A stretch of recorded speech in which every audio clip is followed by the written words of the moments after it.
Hey everybody, welcome back to The Rush. I don't know if my mantra, aim low and you won't be disappointed, will go over well with our next guest. His brand new book is called The Will to Win. Former Dragon and current Shark, Robert Herjavec, is joining us now. How are you? I'm wonderful, Fiona. Thanks for having me. So do I have to aim higher?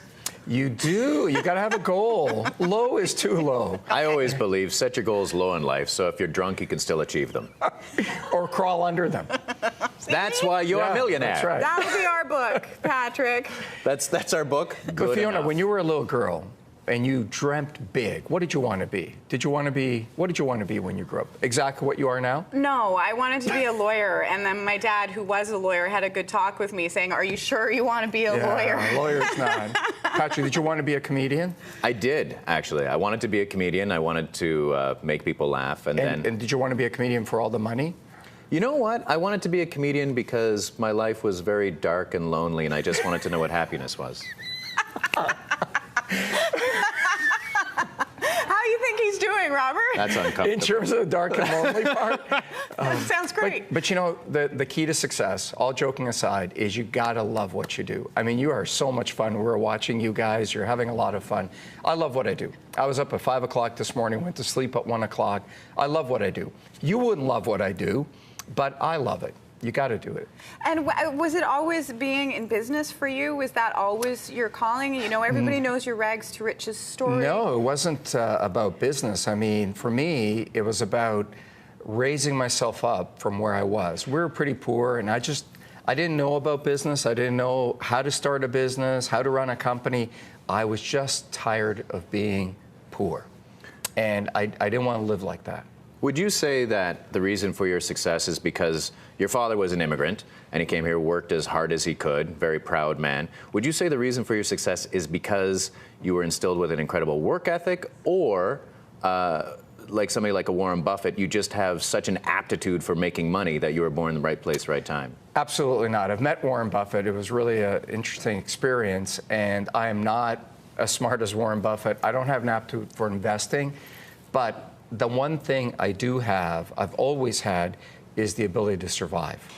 I don't know whether it's the Eastern European blood in me, but no matter how bad my day is, no matter what the world throws at me, no matter how crappy, I guarantee you, I'll wake up tomorrow morning with the same spirit to just keep going. And on Dragon's Den, as with Shark Tank, I mean, you are a really nice guy. You're a happy guy, and it comes through. Most days, right? Your son's here. I'll ask him after if he ever gets mad. Yeah, don't ask him that. But a lot of people say that you can't be nice and be successful in Absolutely business. not true. You have to be hard. Why? I think there's a fine line. I think I was too nice, but I always tell people, don't mistake my kindness for weakness. I don't think you have to be a jerk. I don't think you have to be arrogant, but you have to stand up for yourself. Absolutely. And let's talk about the book a little bit more. Some great advice in there, including meeting Oprah. Did you really meet Oprah Winfrey by picking her up on a golf cart in a rainstorm? I did, and I'm driving along, and it's raining in my golf cart. How snooty does that sound? I'm on my island. I'm on my private island. I'm not going to lie. Yeah. We've lost half our demographic. It'll inspire us to do better. So the other 5 people are still watching. Yes. That's right. That's right. Warren is watching right now. What do you say about me? So she gets on the golf cart. I said, would you like a ride? And she hops on. She's not wearing the wig. Doesn't look like the Oprah you think. And I'm thinking, is it her? How do I ask her? So I say to her, I loved your book. She had just written a book on exercise. And she says, really? Which chapter was your favorite? That's a little bit of a quiz. I know. Yeah. And I had just read it, fortunately, and she was great. Well, that's she was awesome. really interesting. Now, 2 things I have to ask you, and I know we don't have a lot of time. I won't give you any money, Patrick. I'm sorry. I need $400 to invest in some parking tickets. Now, I am a fan of both shows. I think that Shark Tank and Dragons, and I think they're absolutely wonderful. I think they're amazing. But one thing that I loved in your book was that you have a brilliant quote, and that quote is, "Good enough is never good enough." And I have to ask you this because as one old man who is not successful to an older man who looks younger because he is successful. Hang on. Who was who in that role? That's up to you to decide. I just want to be clear. That's up to you to decide, babe. You have to. I don't know why we turned into Vegas all of a sudden. Have I introduced you to wife number 3? What's your question? The question is this. On a scale of 1 to 10, how handsome do you find me? The question I find is you this. so handsome. Oh, really? Yes. Show's over because of awkward. No, when you say good enough is not good enough. Now, do you honestly believe that somebody can take themselves out of that mental capacity of good enough is good enough? It's right there. Yes. It's in the sentence. Yes. How? Well, first, it starts with desire. So everybody wakes up and is full of fear. We wake up in the morning, we say we want to do better, but we can't because our friends tell us we're not good enough or something, or we have this doubt, we have this fear. You got to get to a point where the pain of not achieving your goals is greater than the pleasure of achieving your goals. People always think that you want to move to pleasure. Pain is the greatest motivator when you're stuck. I had nothing. I was at the bottom. And I came home one day, I was 13 years old, and my mom had bought this vacuum cleaner. It's a long story. But she's crying because she had just been conned into spending our monthly rent on this. And my dad comes home, didn't take the bus, walks from the factory. I mean, you look at a situation like that, my friend, and you've got to make a decision. Either you move forward or you just accept defeat. And life is so great, why wouldn't you want to do better? Do you still experience pain in that kind of way or failure? I mean, yeah, I do. Does it get easier when you are wealthy? Here's the greatest thing about having a lot of money. You get to take care of the people you love. Full stop.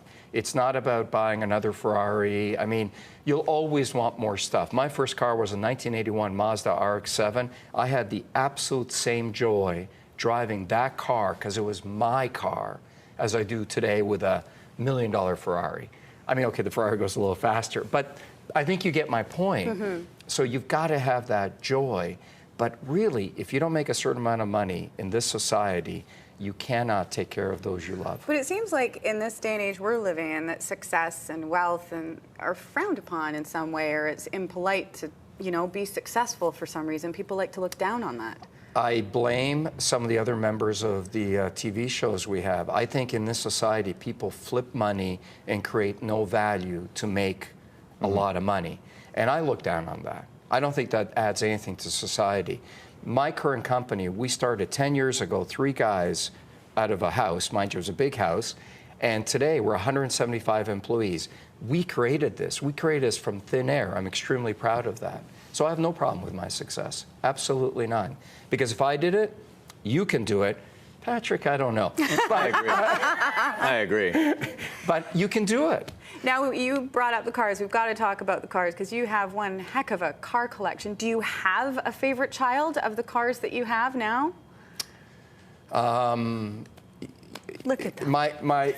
Is that a smart car? It is a smart car. What? But it's one of 10 smart cars in the world. It was made by Brabus. It's a super fast smart car. Which means it goes in excess of 11 kilometers an hour. Yeah, watch out. and it impresses 1 in 1,000 women, as opposed to 1 in 10,000. I'm sorry if that's sexist, but Patrick, I've been married for 23 years. Which means I stopped buying cars to impress women so long ago. At least 14 years ago. Yeah. Which one's your favorite? At least a year ago. That's right. At least. The next one. The next one. I'm what not car a would you get if you could buy one today? Do you have your eye on something that you don't Yes. have? Would you like to buy an 86 Dodge 600 Turbo? He has one in the parkade. Do you have a minivan? No, I have an 86 Dodge 600 Turbo. The LaFerrari. Ferrari's making a limited edition car. It's coming out in the next couple of years. 980 horsepower. And it's electric. Really? Wow. Yeah, it's got a battery motor. Well, at least it's good for the environment.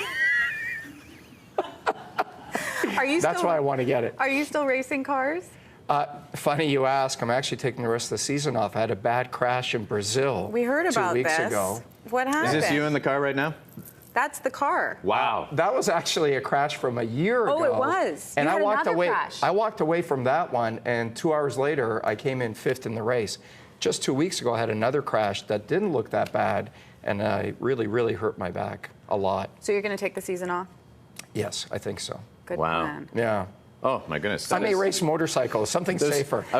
Something safer. Yeah. And it's interesting because whenever you hear of people in your position, men of money, if you will, men of money. It sounds like a syndicated TV show. Men of money, starring Robert. Coming up next, and Bruce Wayne. Did you end up doing porn after a while, Bruce Wayne? I don't know. What comic books do you read? What comic books do millionaire men read? They get the different I have editions. my own comic books made for me. Of course you do. Millionaire man. They have comic books that you are unfamiliar with. They are pornographic in nature. Old school. They don't use the internet. This is how they avoid a trail. And I'll say it The again. interweb. What's your question? My question. There is no question. I was going to say, my question. It just dribble on and that's on. right. My question is this. Yes. If you were me, how would you build a time machine to go back in time? Why would I be you? You'd be driving a Dodge 800. 600. 86. Oh, I wish I could afford the 800. What? No. I was going to say, now, and I know that we have to go. We have to head off. I wanted to ask you. Are you kicking me out? Listen, the kids have spoken. They say that your jacket is a little frightening. Reminds them of the Joker.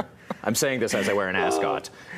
So I was going to wear this jacket on the TV show last year, and I show up on set, and Mark Burnett looks at me and he says, "You got to be kidding me. What are you, Barney?" Oh, my God. And isn't Mark Burnett the guy? Didn't he work with Bob Barker? Yeah. Isn't he that fellow? Anyway. We're out of time, Patrick. So we're out of time. You're trying to spit out this question for 20 minutes. It does not look like a Barney jacket. It doesn't. All I was going to say is this, and I wanted to ask you, and this is a very serious question. 3 words or less. Why don't you like Kevin O'Leary? It's all about. I ran out of words.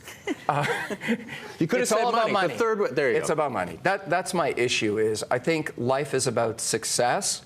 Most of us are not going to start a billion-dollar company, but my friend, you can start a company out of your house and make a fantastic living if you want to be successful. Pick up the book, The Will to Win. It is in bookstores now. For more information, go to Robert's website. And, of course, you can catch Robert on Shark Tank Friday nights on ABC. We're going to take a quick break.